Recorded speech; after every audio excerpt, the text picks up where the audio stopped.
تمام چیزوں میں بار بار چاہے عمران خان کی بات سنیں، چاہے گورنمنٹ کی بات سنیں، چاہے پی ٹی آئی کی ٹاپ لیڈرشپ کی بات سنیں، ایک نام بار بار آتا ہے، رانا ثناءاللہ۔ اگر آڈیو لیکس نکلیں تو رانا ثناءاللہ ذمہ دار ہیں، اگر اٹھائے جائیں بندے وہ کہتے ہیں رانا ثناءاللہ ذمہ دار ہیں، اور ہر قسم کا جو کہتے ہیں نا پریشر ٹیکٹک سارے سب کا الزام ایک ہی بندے پہ لگتا ہے۔ ہم نے کہا تھا آج گورنمنٹ کا اب ٹکراؤ بھی تیار ہو گیا ہے، اور مجھے کسی نے کہا کہ آپ نے رانا ثناءاللہ صاحب کو بلا لیا ہے، ان کی سپیچ بلاول بھٹو کو کرنی پڑ گئی ہے، وہ بھی ان سے پوچھتے ہیں۔ ہمارے ساتھ موجود ہیں انٹیریئر منسٹر رانا ثناءاللہ صاحب۔ السلام علیکم رانا صاحب۔ جی وعلیکم السلام۔ پہلے تو یہ بتائیں، آپ کے کسی دوست نے کہا کہ یہ جو بلاول بھٹو صاحب کی سپیچ تھی، یہ اسی قسم کی سپیچ رانا ثناءاللہ نے تیار کی ہوئی تھی، صحیح بات ہے؟ آج جو پارٹی ہیڈز کی میٹنگ ہوئی ہے کولیشن پارٹنرز کی، تو اس میں یہ چیز ڈسکس ہوئی ہے جس کے اوپر بلاول بھٹو زرداری صاحب نے بات کی ہے، اور وہاں پہ اس بات پہ آلموسٹ کنسنسس تھا کہ سپریم کورٹ نے جو فیصلہ اب کیا ہے پارلیمنٹ کے جو منی بل ہے اس کو مسترد کرنے کے بعد، تو that amounts to breach of parliament, اور اس میں جو ہے وہ پریولیج کمیٹی جو ہے وہ اس کے اوپر ایک اپنی رپورٹ مرتب کرے۔ اس رپورٹ کے نتیجے میں پھر یہ فیصلہ ہو سکتا ہے کہ محترم ججز کو جو ہے وہ پارلیمنٹ بلائے اور ان کا موقف سنے، کیونکہ جو رولز ہیں اس کے مطابق اس بات کی کوئی ممانعت نہیں ہے کہ نہیں بلایا جا سکتا۔ جو بریچ آف پریولیج ہے اس کے اوپر پارلیمنٹ جو ہے اپنی پریولیج کی بریچ کے اوپر جو ہے وہ کسی کو بھی جو ہے وہ بلا سکتی ہے۔ تو یہ بات ڈسکس ہوئی ہے، اس کے اوپر ابھی کوئی فیصلے کی صورت تو نہیں ہے، لیکن ایک عمومی رائے ضرور پائی جاتی ہے جس کا ذکر میٹنگ میں بھی بعض دوستوں نے کیا ہے اور بلاول بھٹو زرداری صاحب نے اپنی سپیچ میں بھی کیا ہے۔ یہ مجھے بتائیں، یہ تو آپ کو بھی پتا ہے کہ اگر آپ بلاتے بھی ہیں تو ججز تو آپ کی پریولیجز کمیٹی کے سامنے نہیں آئیں گے، سپریم کورٹ کے ججز ہیں۔ اگر ایسی سچویشن ہوتی ہے تو کیا پھر آرٹیکل 245 کے تحت آپ سول یا عسکری اداروں کے ذریعے ججز کو بلوائیں گے؟ میرا نہیں خیال کہ آرٹیکل 245 کی ضرورت پڑے گی، اس کے بغیر ہی جو ہے وہ ان کو بلایا جا سکتا ہے۔ یہ تو پارلیمنٹ اگر حکم کرے گی تو میرا نہیں خیال کہ پارلیمنٹ میں ان کے لیے آنا جو ہے وہ کوئی سزا تصور کریں گے یا اسے کوئی اپنی توہین تصور کریں گے۔ پارلیمنٹ جو ہے وہ مدر آف انسٹیٹیوشن ہے، اسی پارلیمنٹ سے آئین نے جنم لیا ہے، اسی آئین کی بنیاد کے اوپر سپریم کورٹ ہے، اسی آئین کی بنیاد کے اوپر محترم ججز ہیں، اسی آئین کا انہوں نے حلف اٹھایا ہوا ہے۔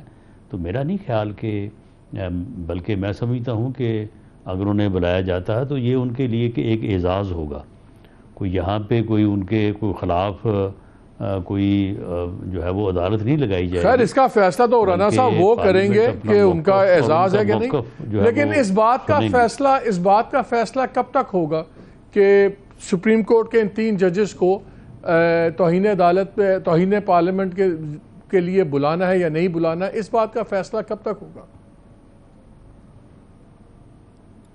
دیکھیں پارلیمنٹ کے جو جذبات ہیں، جو احساسات ہیں، وہ پہلی مرتبہ جو ہے یہ ان کی طرف سے جو ہے وہ ایک لیٹر یا براہ راست کمیونیکیشن جو ہے وہ ہوگی تھرو سپیکر۔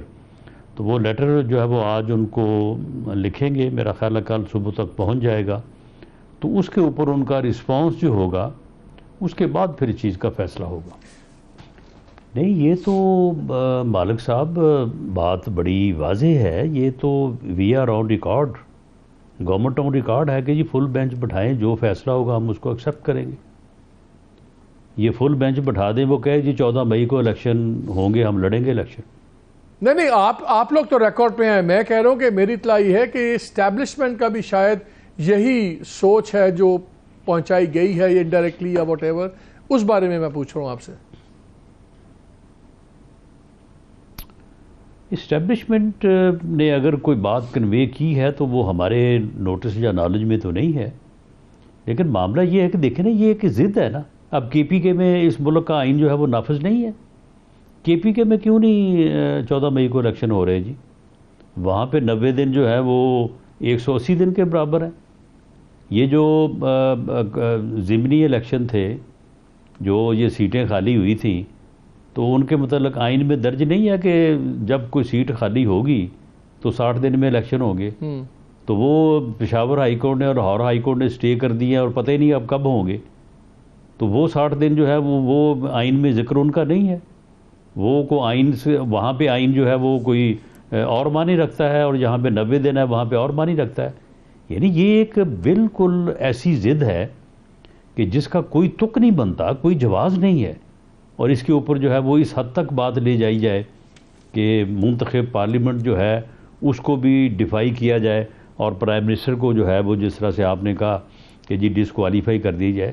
یعنی پھر پرائم منسٹر نہ ہوا، یہ تو پھر میں سمجھتا ہوں کہ اس سے زیادہ اور حد تک جو ہے وہ عوامی نمائندوں کی یا پارلیمنٹ کی ہو نہیں سکتی.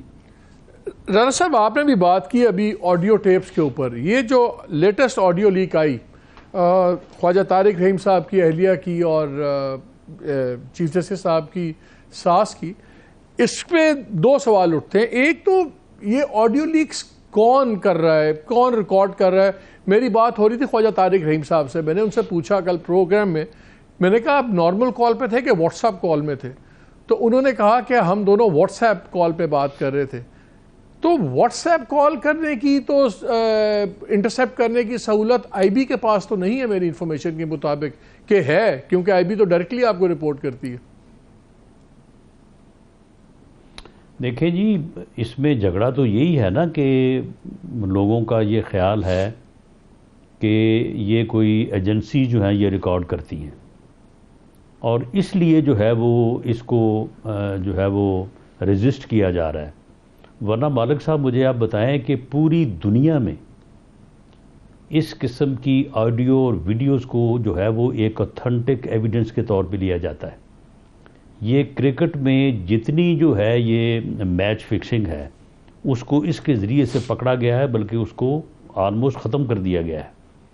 یہ تہلکہ.com والوں نے جو ہے وہ ممبرز پارلیمنٹ کو کس طرح سے پکڑا پیسے پکڑتے ہوئے، اور یہ ہندوستان میں جو ہے وہ جو ہوا وہ آپ کے سامنے ہے. باقی پوری دنیا میں اس کی مثالیں موجود ہیں. اور وہاں پہ جو یعنی جرنلزم ہے یا صحافی جو انویسٹیگیشن پہ کام کرتے ہیں، وہ باقاعدہ یہ خفیہ ریکارڈنگ کرتے ہیں. اس ریکارڈنگ کو وہ اون کرتے ہیں، اس کو بطور ایویڈنس جو ہے وہ پیش کرتے ہیں، اور اس کو جو ہے وہ کلیم کرتے ہیں. کبھی کسی نے کہا کہ جی آپ نے یہ کیوں خفیہ کیا آپ کوئی ثاقب نثار صاحب کے کرتا ہے کہ اس کو ٹھوک دو؟ تو رانا صاحب، آپ کیا گورنمنٹ کوئی ثاقب نثار صاحب کے خلاف لیگل کارروائی کا بھی سوچ رہی ہے؟ جی، اس کے خلاف لیگل کارروائی جو ہے وہ ہونی چاہیے. اب اس میں دیکھیں گورنمنٹ جو ڈیسیجن ہے وہ کوئی صرف گورنمنٹ انٹیریئر منسٹر کا یا انٹیریئر منسٹری کا نام تو نہیں ہے. تو یہ بالکل میں سمجھتا ہوں کہ یہ آدمی، یہ جو ایویڈنس ہے یہ ثابت کرتی ہے کہ اس نے جو جرم کیے اس وقت جس سے قوم کو اتنا نقصان ہوا کہ آج ہم ڈیفالٹ ہونے کی جو ہے وہ ایج پہ بیٹھے ہیں، بٹھا بیٹھ گیا ہے اس ملک کا. تو یہی وہ کردار ہیں، اور یہ ان کی گفتگو جو ہے رانا صاحب مجھے اٹھاتی ہے، اس کو کنیکٹ کرتی ہے. یہ صرف مشورہ نہیں ہے یہ.